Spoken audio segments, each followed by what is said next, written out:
जय हिंद दोस्तों, स्वागत है आप सभी का आपके अपने परिवार द लॉजिकल साइंस में। मैं हूं आलोक सिंह आतिश और आज के इस वीडियो सेशन में हम लोग डिस्कस करने वाले हैं आप सबों के एक सबसे बड़ी समस्या की। जी हां दोस्तों, आप में से बहुत सारे मित्रों को किसी भी तत्व का आवर्त और वर्ग निर्धारण करने में बहुत ज़्यादा दिक्कत होती है और आप सबों का लगातार कमेंट भी आ रहा था कि गुरुजी किसी भी तत्व का आवर्त और वर्ग हम लोग कैसे निकालें। तो बने रहिएगा वीडियो के अंत तक।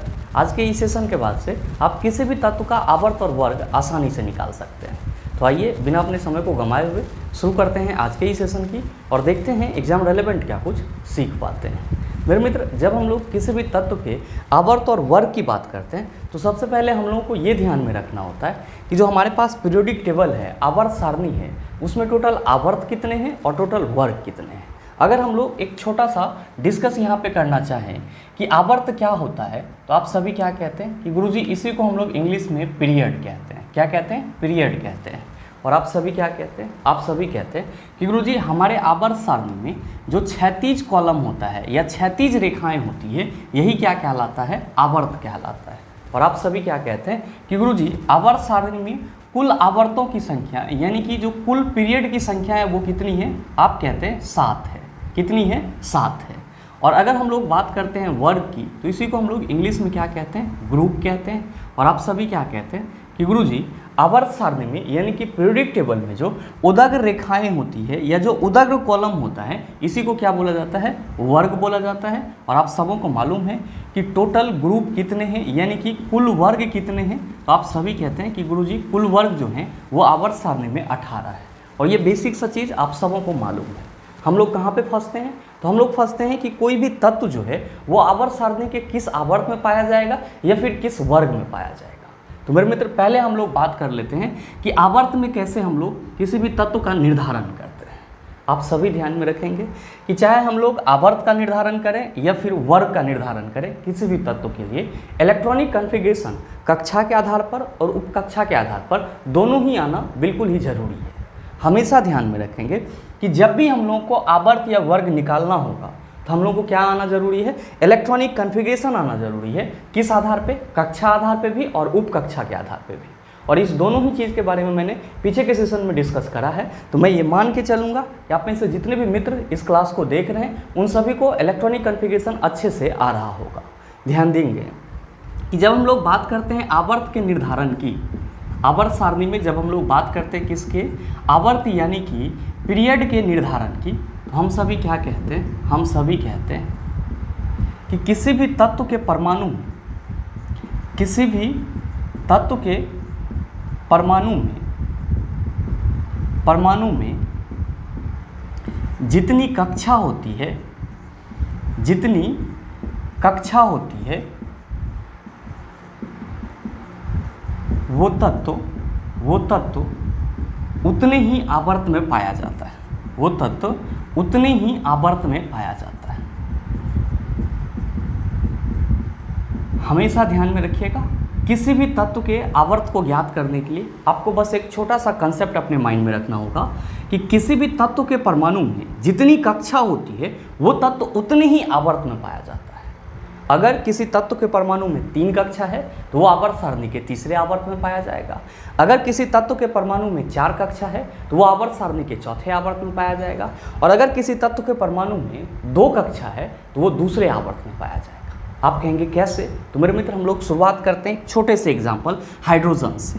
क्या कहते हैं कि गुरुजी हाइड्रोजन का एटॉमिक नंबर जो है वो 1 होता है। कितना होता है? 1 होता है। और आप सभी क्या कहते हैं कि गुरुजी अगर इसके लिए हाइड्रोजन परमाणु की संरचना तैयार की जाए तो हम लोग क्या कहते हैं कि गुरुजी इसमें एक ही कक्षा होगा जिसमें आपका जो नाभिक में होता है उसमें क्या रहता है? प्रोटॉन और न्यूट्रॉन। और चूंकि हाइड्रोजन में सिर्फ और सिर्फ एक प्रोटॉन रहता है तो आप क्या कहेंगे कि गुरुजी एक प्रोटॉन है तो एक इलेक्ट्रॉन भी होगा। और ये एक इलेक्ट्रॉन किस में चला जाएगा? आप कहेंगे पहले कक्षा में चला जाएगा। अब इसके पास ना तो और इलेक्ट्रॉन है और ना ही हमको अगले कक्षे की ज़रूरत है। तो आप क्या देख रहे हैं कि हाइड्रोजन में कुल मिला करके एक ही कक्षा है। तो जाहिर सी बात है कि हाइड्रोजन जो है वो आपका किस आवर्त में पाया जाएगा? तो सर पहला आवर्त में पाया जाएगा। किस आवर्त में पाया जाएगा? पहला आवर्त में पाया जाएगा। इसी तरह से अगर हम लोग बात करें किसकी? हीलियम की, तो आप सभी क्या कहते हैं कि गुरुजी हीलियम का एटॉमिक नंबर 2 होता है। और मेरे मित्र अगर इसके लिए हम लोग परमाणु संरचना तैयार करें तो क्या कहेंगे कि गुरुजी यहाँ पे भी क्या होगा, तो नाभिक होगा, प्रोटॉन और न्यूट्रॉन रहेगा। इसमें कितना इलेक्ट्रॉन है, तो आप कहेंगे चूंकि इसका परमाणु संख्या 2 है तो जाहिर सी बात है कि प्रोटॉन की संख्या 2 है, प्रोटॉन जितना होगा उतना ही इलेक्ट्रॉन होगा, इसमें 2 इलेक्ट्रॉन भी है। तो आप क्या कहेंगे कि नियम के अनुसार पहले कक्षा में कितना इलेक्ट्रॉन जाएगा, 2 इलेक्ट्रॉन जाएगा। ध्यान में रखिएगा, ये चीज़ मैंने आपको बताया है कि परमाणु के किसी एक कक्षा में अधिकतम इलेक्ट्रॉन कितना होता है, 2n², जहाँ पे n क्या है, आप कहते हैं कक्षा संख्या। अगर कक्षा की संख्या 1 है तो कुल इलेक्ट्रॉन की संख्या 2 हो जाएगी, कक्षा की संख्या 2 है तो कुल इलेक्ट्रॉन की संख्या 8 हो जाएगी, कक्षा की संख्या अगर 3 है तो कुल इलेक्ट्रॉन की संख्या कितना हो जाएगा, चला 18 हो जाएगा। तो आप क्या देख रहे हैं कि जो आपका हीलियम है इसमें भी सिर्फ और सिर्फ एक ही आपका क्या है, कक्षा है, और वो वाला ये है। तो आप क्या कहेंगे कि गुरुजी हीलियम में भी चूंकि एक ही कक्षा है तो जाहिर सी बात है कि ये भी हमारा पहले ही आवर्त में पाया जाएगा, और इसमें कहीं से कोई शक नहीं है कि आप सबों को ये मालूम ना हो कि आपके फर्स्ट आवर्त में हाइड्रोजन और हीलियम पाए जाते हैं। अगर हम लोग बात करें किसकी, बात करें कार्बन की, तो कार्बन का एटॉमिक नंबर गुरुजी 6। क्या कहेंगे कि अगर इलेक्ट्रॉनिक कन्फिगरेशन निकाला जाएगा कक्षा के आधार पर तो आप सभी क्या कहेंगे कि पहले कक्षा में 2 इलेक्ट्रॉन जाएगा। तो लीजिए यहाँ पे हम 2 लिख देते हैं और बच कितना गया, तो आप कहेंगे 4। नियमतः दूसरे कक्षा में कितना इलेक्ट्रॉन जाएगा, आप कहेंगे 8। लेकिन तत्व के पास उतना इलेक्ट्रॉन होगा तब ना जाएगा, नहीं है तो जितना बचा हुआ है उतना ही जाएगा। तो आप कहेंगे कि गुरुजी जब 2 इलेक्ट्रॉन इसके पहले कक्षा में चला गया, इसके पास 4 इलेक्ट्रॉन बच रहा है और ये 4 इलेक्ट्रॉन कहाँ चला जाएगा, आप कहेंगे दूसरे कक्षा में। कुल मिलाकर के कार्बन में कितने कक्षा हैं, आप कहिएगा 2। तो मेरे मित्र कार्बन जो है वो आवर्त सारणी के किस आवर्त में पाया जाएगा, आप कहेंगे दूसरे आवर्त में पाया जाएगा। किस में पाया जाएगा, दूसरे आवर्त में पाया जाएगा। अगर हम लोग इसी तरह से बात करें किसकी, एल्युमिनियम की, तो क्या कहते हैं कि गुरुजी एल्युमिनियम का एटॉमिक नंबर 13 होता है। आप क्या कहेंगे, अगर कक्षा के आधार पर इलेक्ट्रॉनिक कन्फिगरेशन निकाला जाए तो ये 2 8 3 हो जाएगा। कितना हो जाएगा, 2 8 3। पहले कक्षा में 2 इलेक्ट्रॉन, दूसरे में 8, तीसरे में कितना जाएगा, 3। टोटल कक्षा कितना है, 3। आप क्या कहेंगे कि गुरुजी एल्युमिनियम जो है वो तीसरा आवर्त में पाया जाएगा। इसी तरह से अगर हम लोग बात करें कैल्शियम की, तो क्या कहेंगे कि कैल्शियम का एटॉमिक नंबर होता है 20। और अगर हम लोग कक्षा के आधार पर कन्फिगरेशन निकालेंगे तो क्या कहिएगा कि गुरुजी ये हो जाएगा 2 8 8 2 8 8 2 8 2 10 8 18 2 20। टोटल कक्षा कितना है, आप कहेंगे 4। तो कैल्शियम आपका किस आवर्त में पाया जाएगा, आप सभी कहेंगे कि गुरुजी ये चौथे आवर्त में पाया जाएगा। किस में पाया जाएगा, चौथे आवर्त में पाया जाएगा। मेरे मित्र इसी तरह से अगर हम लोग बात करें किसकी, सोडियम की, तो एटॉमिक नंबर 11 होता है। कन्फिगरेशन 2 8 1 हो जाएगा। क्या देख रहे हैं कि इसमें टोटल 3 कक्षा है, तो जाहिर सी बात है कि सोडियम जो है आपका वो तीसरे आवर्त में पाया जाएगा। कितने आवर्त में पाया जाएगा, तीसरे आवर्त में पाया जाएगा। तो हमेशा आप सबों को ध्यान में रखना है कि अगर हम लोग किसी भी तत्व के पीरियड के निर्धारण की बात करते हैं, यानी कि वो तत्व आवर्त सारणी के किस आवर्त में पाया जाएगा, तो हम लोग सरल शब्दों में कह सकते हैं कि उस तत्व के परमाणु में जितनी कक्षाएं होगी, जितनी कुल कक्षाएं होगी वो उतने ही आवर्त में पाया जाएगा। मतलब ये हुआ कि अगर किसी तत्व के परमाणु में 1 कक्षा है तो वो पहले आवर्त में पाया जाएगा, 2 कक्षा है तो दूसरे आवर्त में पाया जाएगा, 3 कक्षा है तो तीसरे आवर्त में पाया जाएगा, 4 कक्षा है तो वो चौथे आवर्त में पाया जाएगा, 5 कक्षा है तो 5वें आवर्त में पाया जाएगा, 6 कक्षा है तो वो छठे आवर्त में पाया जाएगा। बस आपको ये कक्षा का संख्या कैसे निकालना है, तो कक्षा के आधार पर इलेक्ट्रॉनिक कन्फिगरेशन देख लेंगे, हमको आंसर मिल जाएगा। आप कहेंगे कि गुरुजी आवर्त का निर्धारण करना तो बड़ा ही आसान था, ये बताओ कि ये वर्ग का निर्धारण कैसे होगा। मेरे मित्र ये भी आसान है, आइए इसको भी डिस्कस करते हैं। लेकिन उससे पहले अगर आप सभी कुछ चीज़ों को नोट डाउन करना चाहते हैं तो वीडियो को पॉज करके इन सभी चीज़ों को नोट डाउन कर सकते हैं। अब हम लोग डिस्कस करते हैं कि किसी भी तत्व का वर्ग का निर्धारण हम लोग कैसे करते हैं। आप सभी हेडिंग लगा लेंगे, वर्ग निर्धारण। क्या हेडिंग लगाएंगे, वर्ग निर्धारण। ध्यान में रखिएगा कि किसी भी तत्व के वर्ग निर्धारण जो हम लोग करते हैं या किसी भी तत्व के लिए वर्ग का निर्धारण करते हैं वो किसके सहारे करते हैं, तो संयोजी इलेक्ट्रॉन के सहारे करते हैं। हमेशा क्या ध्यान में रखना है कि किसी भी तत्व का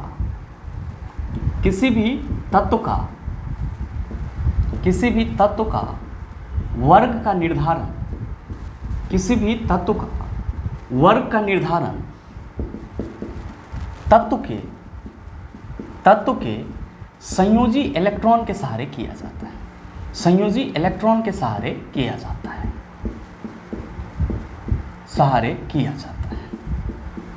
ध्यान में रखिएगा कि संयोजी इलेक्ट्रॉन को क्या कहते हैं हम लोग इंग्लिश में? वैलेंस इलेक्ट्रॉन कहते हैं। क्या कहते हैं? वैलेंस इलेक्ट्रॉन कहते हैं। बहुत सारे मित्र कहेंगे कि गुरुजी ये संयोजी इलेक्ट्रॉन क्या है? तो मेरे मित्र, आपको मैंने कई बार बताया है कि किसी भी तत्व के परमाणु के बाह्यतम कक्षा में जितना इलेक्ट्रॉन मौजूद होता है वही उसका संयोजी इलेक्ट्रॉन कहलाता है। जैसे अगर हम लोग बात करें, अभी जस्ट डिस्कस करा है एल्युमिनियम के इलेक्ट्रॉनिक कन्फिग्रेशन की, तो आप सभी क्या कहते हैं कि गुरुजी 2 8 3 होता है। तो एल्युमिनियम के बाह्यतम कक्षा में अधिकतम इलेक्ट्रॉन कितना उपस्थित है? 3। तो जाहिर सी बात है कि एल्युमिनियम का संयोजी इलेक्ट्रॉन कितना हो जाएगा? एल्युमिनियम का संयोजी इलेक्ट्रॉन कितना हो जाएगा? आप कहेंगे 3 हो जाएगा। अगर इसी तरह हम लोग बात करें कार्बन की, तो कार्बन का एटॉमिक नंबर 6, कॉन्फ़िगरेशन 2 4 हो जाएगा। बाह्यतम कक्षा में कितना इलेक्ट्रॉन मौजूद है? 4। तो आप क्या कहेंगे कि कार्बन का संयोजी इलेक्ट्रॉन जो है वो 4 हो जाएगा। तो जब भी बात की जाएगी किसकी? चला जी संयोजी इलेक्ट्रॉन की, तो आप सभी क्या कहेंगे कि किसी भी तत्व के परमाणु के बाह्यतम कक्षा में जितना इलेक्ट्रॉन मौजूद होता है वही उसकी संयोजी इलेक्ट्रॉन कहलाती है। और संयोजी इलेक्ट्रॉन के सहारे हम लोग क्या कर सकते हैं? तो किसी भी तत्व का वर्ग का निर्धारण कर सकते हैं। न याद रहे तो आप इस सेंटेंस को याद कर लीजिएगा, किसी भी तत्व का वर्ग का निर्धारण तत्व के संयोजी इलेक्ट्रॉन के सहारे किया जाता है। सवाल ये है कि कैसे किया जाता है? तो मेरे मित्र, आप सभी ध्यान में रखेंगे कि अगर हम लोग आवर्त सारणी की बात करते हैं, यानी कि पीरियोडिक टेबल की बात करते हैं, तो आप सभी क्या कहते हैं कि गुरुजी जो पीरियोडिक टेबल है और उसमें जितने भी तत्व मौजूद हैं वे सभी 4 ब्लॉक में बटे हुए हैं और इस ब्लॉक को समझना बहुत ही ज़रूरी है। आप क्या कहते हैं कि गुरुजी जो हमारा पीरियोडिक टेबल में तत्व है वे सभी तत्व 4 ब्लॉक में बटे हुए हैं। कौन कौन सा? तो आप कहते हैं कि गुरुजी वो है एस ब्लॉक एलिमेंट, फिर क्या है पी ब्लॉक एलिमेंट, फिर क्या है डी ब्लॉक एलिमेंट, और फिर क्या है आपका एफ ब्लॉक एलिमेंट। यानी कि पूरा का पूरा आवर्त सारणी जो है आपका वो S block, P block, D block और एफ ब्लॉक में बटा हुआ है। और ध्यान में रखेंगे कि किसी भी तत्व के वर्ग के निर्धारण में ये ब्लॉक जो है वो बहुत ही महत्वपूर्ण भूमिका निभाती है। आप कहेंगे कि गुरुजी कोई भी तत्व किस ब्लॉक से संबंधित होगा, ये चीज़ हमको कैसे पता चलेगा? मेरे मित्र, आसानी से पता चल जाएगा। मैंने आपको पहले ही बताया कि अगर आपको आवर्त और वर्ग निकालना है तो आपको तत्वों का इलेक्ट्रॉनिक कॉन्फ़िगरेशन पे पकड़ होना चाहिए, और मैंने पीछे के सेशन में आपको अच्छे से करवाया है। ध्यान देंगे कि यहाँ पे अगर हम लोग किसी भी तत्व के ब्लॉक की बात करेंगे तो इलेक्ट्रॉनिक कॉन्फ़िगरेशन उपकक्षा के आधार पर डिस्कस करेंगे। जैसे अगर हम लोग बात करें कार्बन के ब्लॉक की कि कार्बन जो है वो किस ब्लॉक में पाया जाएगा, तो आप सभी क्या कहते हैं कि गुरुजी कार्बन का एटॉमिक नंबर 6 होता है। और अगर हम लोग उपकक्षा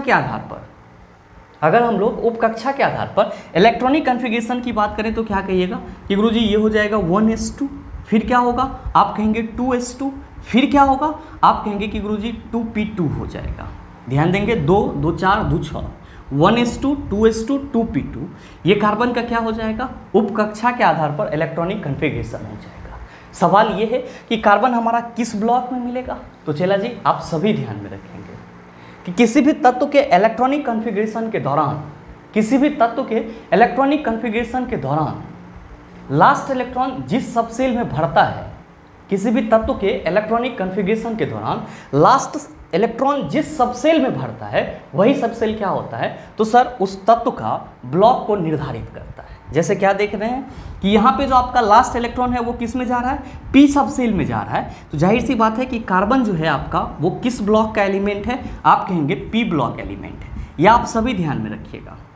अगर ऐसे ना याद रहे कि किसी भी तत्व का लास्ट इलेक्ट्रॉन जिस सबसेल में जाएगा वो सबसेल ही क्या होगा? उस तत्व का ब्लॉक होगा। तो आप इसको ऐसे भी याद रख सकते हैं कि किसी भी तत्व का उपकक्षा के आधार पर जब हम लोग इलेक्ट्रॉनिक कॉन्फ़िगरेशन लिखेंगे तो लास्ट वाला जो सबसेल होगा वही सबसेल क्या करेगा? उस तत्व के लिए ब्लॉक को निर्धारित करेगा। जैसे कार्बन का यहाँ पे लास्ट वाला सबसेल क्या है? पी। तो आप क्या कहेंगे कि ये पी ब्लॉक एलिमेंट है। अगर इसी तरह से हम लोग बात करें किसकी? बात करें सोडियम की, तो एटॉमिक नंबर 11 होता है। उपकक्षा के आधार पर इलेक्ट्रॉनिक कॉन्फ़िगरेशन कैसे करेंगे? आप कहेंगे सर ये हो जाएगा 1s2, फिर क्या होगा 2s2, फिर क्या होगा आप कहेंगे सर 2p6 हो जाएगा। ध्यान देंगे यहाँ पे 2 2 4 और 6 4 10 हो गया आपका, और आपका बच कितना जा रहा है? तो आप कहेंगे सर 1 इलेक्ट्रॉन बच जा रहा है। ये कितना में चला जाएगा? आप कहेंगे सर 3s1 में चला जाएगा। कितना में चला जाएगा? 3s1 में चला जाएगा। ध्यान देंगे यहाँ पे जब आप जोड़ेंगे तो क्या कहिएगा? 2 2 4 6 4 10 1 11 आपका इलेक्ट्रॉन पुर गया। क्या देख रहे हैं कि जो लास्ट वाला सब सेल है वो कौन सा है, तो आप कह रहे हैं सर जो लास्ट इलेक्ट्रॉन है वो तो एस सब सेल में गया है, तो जाहिर सी बात है कि लास्ट वाला सब सेल हमारा क्या है, एस। तो ये जो आपका सोडियम है ये किस ब्लॉक में पाया जाएगा, एस ब्लॉक में पाया जाएगा। किस में पाया जाएगा, एस ब्लॉक में पाया जाएगा। मेरे मित्र ध्यान देंगे, अगर इसी तरह से हम लोग बात करें किसकी, बात करें मैग्नीशियम की, तो मैग्नीशियम का एटॉमिक नंबर 12 होता है। इलेक्ट्रॉनिक कन्फिगरेशन हम लोग अगर करेंगे तो क्या कहेंगे, आप कहेंगे कि गुरुजी इलेक्ट्रॉनिक कन्फिगरेशन में 1s2 हो जाएगा, 2s2 2p6 2 2 4 और 6 4 10, 2 इलेक्ट्रॉन बच रहा है, कहाँ चला जाएगा, 3s2 में। यानी कि इसका भी लास्ट इलेक्ट्रॉन s सब सेल में जा रहा है, या इसका लास्ट सब सेल s है। तो जाहिर सी बात है कि मैग्नीशियम जो है वो किस ब्लॉक में मिलेगा, s ब्लॉक में मिलेगा। किस ब्लॉक में मिलेगा, s ब्लॉक में मिलेगा। तो आप सभी क्या कहेंगे कि गुरुजी किसी भी तत्व के लिए जो हम लोग ब्लॉक का निर्धारण करेंगे वो कैसे करेंगे, तो किसी भी तत्व का उपकक्षा के आधार पर इलेक्ट्रॉनिक कन्फिगरेशन लिखेंगे, और इलेक्ट्रॉनिक कन्फिगरेशन लिखने के बाद देखेंगे कि जो हमारा लास्ट सबसेल है, जो हमारा लास्ट सबसेल है वही क्या है, उस तत्व का ब्लॉक है। जैसे कि यहाँ पे लास्ट सबसेल आपका P था तो ये P ब्लॉक एलिमेंट हो गया, लास्ट सबसेल आपका S था तो ये S ब्लॉक एलिमेंट हो गया, और लास्ट सबसेल यहाँ पे आपका S ही था, ये क्या हो गया, तो सर S ब्लॉक एलिमेंट हो गया। आप कहेंगे चलो सर आवर्त सारणी में किसी भी तत्व के लिए ब्लॉक का निर्धारण कैसे होगा ये तो हमने समझ लिया, लेकिन ये बताओ कि ये वर्ग का निर्धारण कैसे किया जाएगा, क्योंकि हम लोग फोकस किस पे कर रहे हैं, वर्ग निर्धारण पे कर रहे हैं। मेरे मित्र जब आपको ये चीज़ समझ में आ गया तो बाकी की चीज़ें अपने आप क्लियर हो जाएगी। ध्यान देंगे, पहले हम लोग डिस्कस करते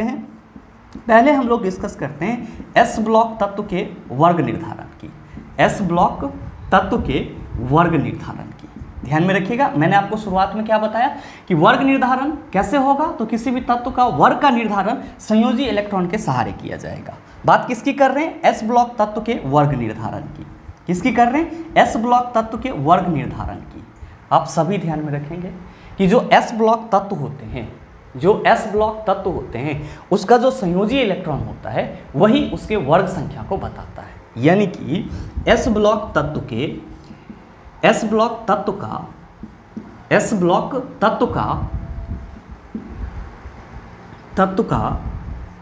वर्ग संख्या, एस ब्लॉक तत्व का वर्ग संख्या संयोजी इलेक्ट्रॉन के बराबर होता है। एस ब्लॉक तत्व का वर्ग संख्या संयोजी इलेक्ट्रॉन के बराबर होता है, संयोजी इलेक्ट्रॉन के बराबर होता है। क्या कहेंगे कि जो एस ब्लॉक एलिमेंट होंगे, उसका वर्ग संख्या जो है वो किसके बराबर होगा, संयोजी इलेक्ट्रॉन के बराबर होगा। यानी कि एस ब्लॉक के अंतर्गत जितने भी तत्व आएंगे उन सभी का जो वर्ग संख्या है वो किसके बराबर होगा, तो उस तत्व का जो संयोजी इलेक्ट्रॉन होगा उसके बराबर होगा। जैसे एग्जाम्पल के तौर पे अगर हम लोग डिस्कस करना चाहें तो सोडियम और मैग्नीशियम, अभी जस्ट हम लोगों ने देखा है कि ये एस ब्लॉक एलिमेंट है। सोडियम और मैग्नीशियम क्या है, एस ब्लॉक एलिमेंट है। क्यों, क्योंकि इसका जो आखिरी सबसेल है वो क्या है, आपका एस है। तो अगर हम लोग इसके संयोजी इलेक्ट्रॉन की बात करें तो क्या कहिएगा कि गुरुजी बाह्यतम कक्षा में उपस्थित जो इलेक्ट्रॉन की संख्या होती है वही उसकी क्या होगी, संयोजी इलेक्ट्रॉन होगी। तो मेरे मित्र ध्यान देंगे कि सोडियम का इलेक्ट्रॉनिक कन्फिगरेशन 11 होता है। कक्षा के आधार पर अगर हम लोग संयोजी इलेक्ट्रॉन की बात करें तो 2 8 1 हो जाएगा चिलसी। इसके बाह्यतम कक्षा में कितना इलेक्ट्रॉन मौजूद है, 1। मतलब जो सोडियम है इसका संयोजी इलेक्ट्रॉन कितना हो गया, आप कहेंगे 1। मैंने क्या बताया कि एस ब्लॉक तत्व का वर्ग संख्या संयोजी इलेक्ट्रॉन के बराबर होता है। तो सोडियम का संयोजी इलेक्ट्रॉन कितना है, तो सोडियम का संयोजी इलेक्ट्रॉन है आपका 1। तो जाहिर सी बात है कि जो आपका सोडियम तत्व है ये आवर्त सारणी के वर्ग 1 में पाया जाएगा। जो आपका सोडियम तत्व है ये आवर्त सारणी के किस वर्ग में पाया जाएगा, वर्ग 1 में पाया जाएगा। इसी तरह से अगर हम लोग बात करें किसकी चला जी, बात करें मैग्नीशियम की, किसकी बात करें, मैग्नीशियम की, संयोजी इलेक्ट्रॉन कितना होगा, आप कहेंगे 2 8 2। बाह्यतम कक्षा में कितना इलेक्ट्रॉन मौजूद है, 2। क्या हो जाएगा, ये संयोजी इलेक्ट्रॉन हो जाएगा। और ये क्या है, तो आप कहेंगे सर ये तो एस ब्लॉक एलिमेंट है। तो जब ये एस ब्लॉक एलिमेंट है इसका संयोजी इलेक्ट्रॉन ही इसके वर्ग संख्या को निर्धारित करेगा। आप कहेंगे बिल्कुल सर, भाई मेरे जब संयोजी इलेक्ट्रॉन ही वर्ग संख्या को निर्धारित करेगा तो मैग्नीशियम आपका किस में मिलेगा, आप कहेंगे कि गुरुजी मैग्नीशियम जो है ये वर्ग 2 में मिलेगा। किस में मिलेगा, वर्ग 2 में मिलेगा। और मेरे मित्र इसी तरीके से एस ब्लॉक एलिमेंट जितने भी हैं एस ब्लॉक एलिमेंट जितने भी हैं आप उसका वर्ग संख्या निकाल सकते हैं। बस एक छोटा सा बात ध्यान में रखना है कि एस ब्लॉक तत्व का वर्ग संख्या संयोजी इलेक्ट्रॉन के बराबर होता है। इसमें हम लोग को कुछ नहीं करना है, बस हमको संयोजी इलेक्ट्रॉन मालूम होगा, हम कह देंगे कि ये इतने ही वर्ग में पाया जाएगा। आप कहेंगे सर एस ब्लॉक बड़ा ही आसानी से हम लोगों ने सीख लिया, लेकिन ये बताओ कि जो पी ब्लॉक तत्व होते हैं उसके वर्ग संख्या का निर्धारण कैसे करते हैं, तो आइए उसको भी डिस्कस करते हैं। लेकिन उससे पहले अगर आप सभी कुछ नोट डाउन करना चाहते हैं तो वीडियो को पॉज करके इन सभी चीज़ों को नोट डाउन कर सकते हैं। अब हम लोग डिस्कस करते हैं पी ब्लॉक तत्वों के वर्ग संख्या को कैसे निकालें। तो आप सभी हेडिंग लगा लेंगे, पी ब्लॉक तत्व के वर्ग का निर्धारण, पी ब्लॉक तत्व के वर्ग का निर्धारण। मेरे मित्र बस इसके लिए आप एक छोटा सा फॉर्मूला याद रखेंगे कि पी ब्लॉक तत्व के वर्ग का जो निर्धारण है वो कैसे किया जाएगा। तो आप सभी ध्यान में रखना कि संयोजी इलेक्ट्रॉन में 10 जोड़ के किया जाएगा, संयोजी इलेक्ट्रॉन प्लस 10। क्या कहिएगा सर कि जो पी ब्लॉक तत्व का वर्ग संख्या निर्धारित किया जाएगा कैसे, तो संयोजी इलेक्ट्रॉन में 10 को जोड़ करके। तो हमेशा क्या आपको अपने माइंड में रखना है कि जो भी पी ब्लॉक एलिमेंट होंगे उसके वर्ग संख्या की बात हम लोग जब भी करेंगे तो क्या करेंगे, तो पी ब्लॉक तत्व का जो संयोजी इलेक्ट्रॉन होगा उसमें 10 जोड़ देंगे। आप कहेंगे सर कैसे, तो मेरे मित्र ध्यान देंगे, अगर हम लोग बात करें एल्यूमिनियम की तो इसका एटॉमिक नंबर कितना होता है 13। कॉन्फ़िगरेशन क्या हो जाएगा चेला जी, आप कहिएगा 1s2 2s2 2p6 2 2 4 6 4 10 और कितना बच रहा है सर, तो सर 3 इलेक्ट्रॉन अभी भी बच रहा है, तो 2p6 के बाद 3s2 और ये क्या हो जाएगा, आप कहेंगे गुरुजी 3p1 हो जाएगा। ध्यान दीजिएगा कि अगर इलेक्ट्रॉन को जोड़ेंगे तो 4 6 4 10 2 12 1 13 इलेक्ट्रॉन पुर गया। लास्ट इलेक्ट्रॉन किस में गया, पी सब सेल में, तो जाहिर सी बात है कहाँ का एलिमेंट होगा, पी ब्लॉक एलिमेंट होगा। मैंने आपको क्या बोला कि सर पी ब्लॉक तत्व के वर्ग का निर्धारण जब भी करेंगे तो संयोजी इलेक्ट्रॉन में 10 जोड़ देंगे। तो अब हम लोग को ये देखना होगा कि जो एल्यूमिनियम है इसका संयोजी इलेक्ट्रॉन कितना है। आप कहेंगे सर बड़ा ही आसान है, 2 8 3 कर लीजिए। 12वीं कक्षा में 3 इलेक्ट्रॉन मौजूद है, मतलब साफ है कि एल्यूमिनियम का संयोजी इलेक्ट्रॉन 3 है। चला जी जब आपको संयोजी इलेक्ट्रॉन चल गया मालूम तो क्या आप वर्ग नहीं बता सकते हैं, आप कहेंगे आराम से बता सकते हैं। अब ये ना बताएं कि संयोजी इलेक्ट्रॉन प्लस 10, तो लीजिए 3 + 10 आपका जो एल्यूमिनियम है ये किस में पाया जाएगा, आप कहेंगे कि गुरुजी ये वर्ग 13 में पाया जाएगा। किस में पाया जाएगा, वर्ग 13 में पाया जाएगा। इसी तरह से अगर चेला जी बात करें फास्फोरस की तो क्या कहिएगा, एटॉमिक नंबर तो गुरुजी 15 हो जाएगा। अगर कॉन्फ़िगरेशन निकालें तो क्या कहेंगे आप सभी, आप कहेंगे कि गुरुजी 1s2 2s2 2p6 फिर क्या होगा, आप कहेंगे 3s2। ध्यान दीजिएगा 2 2 4 6 4 10 2 12 कितना बच रहा है सर, तो सर 3 बच रहा है। मेरे मित्र आप क्या कहेंगे कि गुरुजी जो 3 इलेक्ट्रॉन बच रहा है वो किस में चला जाएगा, तो सर वो पी सब सेल में चला जाएगा, ये हो जाएगा 3p3। ध्यान देंगे अब जोड़ेंगे तो 2 2 4 6 4 10 2 12 3 15 इलेक्ट्रॉन आपका पुर गया। क्या देख रहे हैं कि सर ये भी पी ब्लॉक एलिमेंट है। वर्ग संख्या क्या होगा, तो संयोजी इलेक्ट्रॉन में 10 जोड़ दिया जाएगा। संयोजी इलेक्ट्रॉन कैसे मालूम चलेगा, तो आप कहेंगे कि सर कक्षा के आधार पर कॉन्फ़िगरेशन निकाल लीजिए। 2 8 5 12वीं कक्षा में कितना इलेक्ट्रॉन चला जी, 5। संयोजी इलेक्ट्रॉन कितना हुआ, आप कहेंगे 5, तो वर्ग क्या होगा, आप कहिएगा सर पी ब्लॉक एलिमेंट है तो संयोजी इलेक्ट्रॉन में 10 जोड़ दीजिए 15। यानी कि आपका जो फास्फोरस है ये आवर्त सारणी के किस वर्ग में पाया जाएगा, आप कहिएगा वर्ग 15 में पाया जाएगा। किस में पाया जाएगा, आप कहेंगे वर्ग 15 में पाया जाएगा। मेरे मित्र ध्यान देंगे अगर हम लोग इसी तरह से बात करें किसकी, बात करें आर्गन की, किसकी बात करें, आर्गन की, तो एटॉमिक नंबर कितना होता है चला जी 18। कॉन्फ़िगरेशन क्या हो जाएगा, आप कहेंगे 1s2 2s2 2p6 3s2। ध्यान दीजिएगा 2 2 4 6 4 10 2 यहाँ पे कितना हो गया 12। अब कितना बच रहा है सर 6 इलेक्ट्रॉन, ये कहाँ पे चला जाएगा, तो आप कहिएगा सर पी सब सेल में अधिकतम 6 इलेक्ट्रॉन रहेगा और ये कहाँ चला जाएगा, तो सर पी सब सेल में ही जाएगा। अब आप जोड़ेंगे तो क्या कहेंगे 2 2 4 6 4 10 2 12 6 18। मेरे मित्र आप क्या देख रहे हैं, आप देख रहे हैं कि ये जो आपका आर्गन है ये भी क्या है, तो सर पी ब्लॉक एलिमेंट है। तो क्या कहिएगा कि गुरुजी इसका संयोजी इलेक्ट्रॉन हम लोग को मालूम करना होगा। ध्यान में रखिएगा आर्गन अक्रिय गैस भी है और जितने भी अक्रिय गैस होते हैं इन सभी की संयोजकता नहीं होती है। ये अपने 12वीं कक्षा से इलेक्ट्रॉन को लॉस या गेन नहीं करते हैं, लेकिन इसकी संयोजी इलेक्ट्रॉन होती है। क्यों? क्योंकि संयोजकता जो होती है वो किसी भी तत्व के परमाणु के द्वारा त्याग या ग्रहण की गई इलेक्ट्रॉन की संख्या होती है, लेकिन संयोजी इलेक्ट्रॉन किसी भी तत्व के बाह्यतम कक्षा में जितना इलेक्ट्रॉन मौजूद होता है वो होता है। तो अगर हम लोग इसके लिए कॉन्फ़िगरेशन की बात करें तो क्या होगा, 2 8 8 होगा। क्या देख रहे हैं कि बाह्यतम कक्षा में 8 इलेक्ट्रॉन मौजूद है, तो जाहिर सी बात है कि आर्गन की संयोजी इलेक्ट्रॉन कितनी होगी। आप कहेंगे गुरुजी 8 होगी। वर्ग कैसे निकालिएगा? आप कहेंगे सर वर्ग जो है वो संयोजी इलेक्ट्रॉन में 10 जोड़ के निकाला जाएगा। 8 + 10 क्या हो गया सर? आप कहेंगे सर 18। तो मेरे मित्र आप सबों ने तो कई बार याद करा है कि जितने भी अक्रिय गैस होते हैं वे सब के सब वर्ग 18 में पाए जाते हैं। तो जाहिर सी बात है कि आर्गन भी आपका अक्रिय गैस है और ये कहाँ पाया जाएगा? आप कहिएगा वर्ग 18 में पाया जाएगा। तो मेरे मित्र इस तरीके से आप पी ब्लॉक के जितने भी तत्व हैं उन सभी का वर्ग निर्धारित कर सकते हैं, बशर्ते कि आपके पास कक्षा और उप कक्षा के आधार पर इलेक्ट्रॉनिक कॉन्फ़िगरेशन का एक अच्छा कंसेप्ट होना चाहिए। अगर आपको कक्षा और उप कक्षा के आधार पर इलेक्ट्रॉनिक कॉन्फ़िगरेशन पे पकड़ है तो मेरे ख्याल से आप किसी भी तत्व का, कोई भी तत्व हो आपका, उसका आवर्त और वर्ग जो है वो आसानी से निकाल सकते हैं। आप कहेंगे कि चलो सर पी ब्लॉक एलिमेंट का वर्ग निर्धारण कैसे होगा, इस चीज़ को तो हमने सीख लिया, लेकिन ये बताओ कि डी ब्लॉक का कैसे निकालेंगे। आइए उसको भी डिस्कस करते हैं, लेकिन उससे पहले अगर आप सभी कुछ नोट डाउन करना चाहते हैं तो वीडियो को पॉज करके इन सभी चीज़ों को नोट डाउन कर सकते हैं। अब हम लोग डिस्कस करते हैं डी ब्लॉक तत्व के वर्ग के निर्धारण की। तो आप सभी हेडिंग लगा लेंगे सर। क्या हेडिंग लगाएंगे? डी ब्लॉक तत्व के या डी ब्लॉक तत्व का वर्ग निर्धारण। डी ब्लॉक तत्व का वर्ग निर्धारण।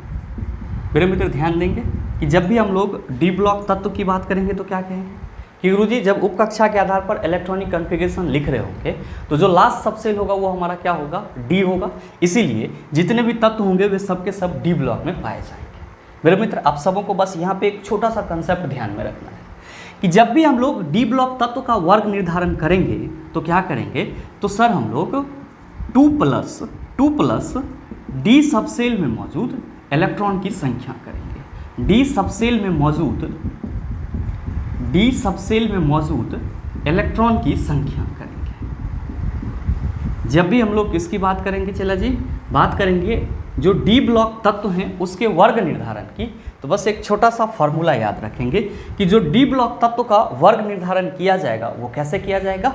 तो 2 प्लस डी सबसेल में मौजूद इलेक्ट्रॉन की संख्या, यानी कि डी सबसेल में जितना इलेक्ट्रॉन मौजूद होगा उसमें 2 जोड़ देंगे तो उस तत्व का क्या निकल जाएगा? तो सर आवर्त सारणी में वर्ग संख्या निकल जाएगा। जैसे एक एग्जांपल लें हम लोग किसकी? स्कैंडियम की। एटॉमिक नंबर कितना होता है चला जी? 21 होता है। कॉन्फ़िगरेशन कैसे निकालेंगे? तो आप कहेंगे कि गुरुजी इसका कॉन्फ़िगरेशन अगर उप कक्षा के आधार पर बात करेंगे तो ये हो जाएगा 1s2 2s2 2p6 3s2 3p6। ध्यान दीजिएगा अगर हम लोग इलेक्ट्रॉन जोड़ेंगे तो 2 2 4 6 4 10 2 12 6 18। आप क्या कहेंगे कि गुरुजी यहाँ पे हमारा जो तीसरा सबसेल है 3s और 3p ये तो पूरी तरह से कंप्लीट हो गया है। अब हमारे पास जो है 3 इलेक्ट्रॉन और बच रहे हैं। क्यों? क्योंकि स्कैंडियम का एटॉमिक नंबर 21 है तो जाहिर सी बात है टोटल नंबर ऑफ इलेक्ट्रॉन कितना होगा? 21 ही होगा। तो यहाँ पे जो 3 इलेक्ट्रॉन है वो तो हमारा 3d में चला जाएगा। मेरे मित्र कदापि नहीं जाएगा। क्यों?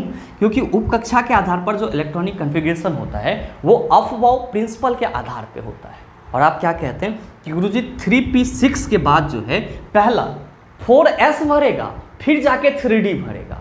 तो ध्यान देंगे कि यहाँ पे अगर हम लोग 4s को फिलअप करेंगे तो आप कहिएगा कि गुरुजी ये हो जाएगा 4s2 और इसके बाद भी एक इलेक्ट्रॉन बच रहा है तो अब वो कहाँ जाएगा? अब वो 3d1 में चला जाएगा, यानी कि जो आगे वाला टर्म होगा वो 3d1 होगा। अब ये क्या हो जाएगा? 1s2 2s2 2p6 3s2 3p6 4s2 3d1। अब आप जोड़ लीजिए इलेक्ट्रॉन तो 2 2 4 6 4 10 2 12 6 18 2 20 1 21। क्या देख रहे हैं कि स्कैंडियम का इलेक्ट्रॉनिक कॉन्फ़िगरेशन उपकक्षा के आधार पे आपने लिख लिया है। आपने क्या देखा कि इसका जो लास्ट सबसेल है वो डी है, तो जाहिर सी बात है कि ये आपका डी ब्लॉक एलिमेंट है। अब इसका वर्ग निर्धारण कैसे किया जाएगा? आप कहेंगे गुरुजी अभी ना बताए हैं कि डी ब्लॉक तत्व जितने भी होंगे उसका जो वर्ग निर्धारण किया जाएगा वो 2 प्लस डी सबसेल में मौजूद इलेक्ट्रॉन की संख्या के सहारे किया जाएगा। यानी कि अगर हम लोग स्कैंडियम के लिए वर्ग संख्या की बात करेंगे, स्कैंडियम के लिए वर्ग संख्या की बात करेंगे तो क्या कहिएगा कि गुरुजी 2 प्लस डी सब सेल में एक इलेक्ट्रॉन मौजूद है, एक जोड़ देंगे, यानी कि जो हमारा स्कैंडियम है ये आवर्त सारणी के वर्ग 3 में पाया जाएगा। जो हमारा स्कैंडियम है वो आवर्त सारणी के वर्ग 3 में पाया जाएगा। इसी तरह से अगर हम लोग डिस्कस करें टाइटेनियम की तो एटॉमिक नंबर 22 होता है। चला जी, कॉन्फ़िगरेशन क्या हो जाएगा, आप कहिएगा 1s2 2s2 2p6 3s2 3p6 4s2 और क्या होगा, तो आप कहेंगे कि गुरुजी ये 3d2 हो जाएगा। नंबर ऑफ इलेक्ट्रॉन जोड़ लीजिए, 2 2 4 6 4 10 2 12 6 18 2 20 2 22।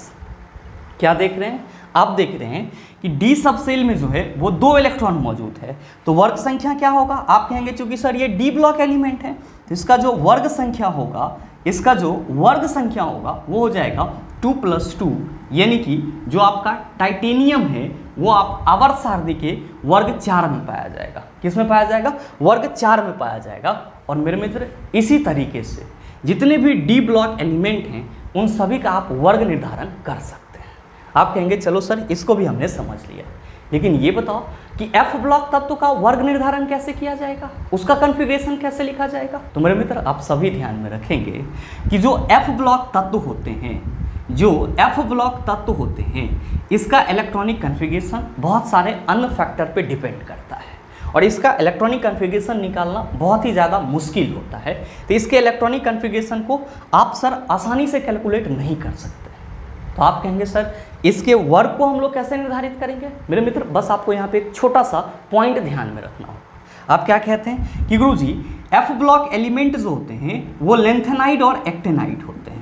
तो बस आपको इतना ध्यान में रख लेना है कि जब हम लोग लेंथेनाइड सीरीज के तत्व की बात करते हैं तो आप सभी क्या कहते हैं कि 58 से लेकर के 71 तक के परमाणु संख्या वाले जो तत्व होते हैं वे लेंथेनाइड कहलाते हैं। और जब हम लोग एक्टिनाइड की बात करते हैं तो आप क्या कहते हैं कि गुरुजी एक्टिनाइड में 90 से लेकर के 103 परमाणु संख्या वाले जो तत्व होते हैं वो एक्टिनाइड कहलाते हैं। यही ना आपका एफ ब्लॉक एलिमेंट होता है। आप कहेंगे सर बिल्कुल।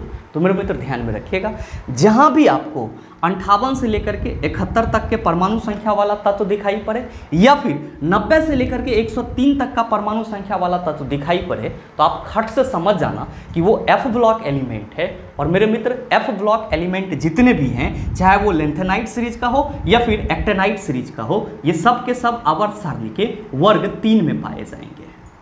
क्या ध्यान में रखेंगे कि लेंथेनाइड सीरीज के जितने भी तत्व हैं या फिर एक्टेनाइड सीरीज के जितने भी तत्व हैं वे सब के सब आवर्त सारणी के वर्ग 3 में पाए जाएंगे।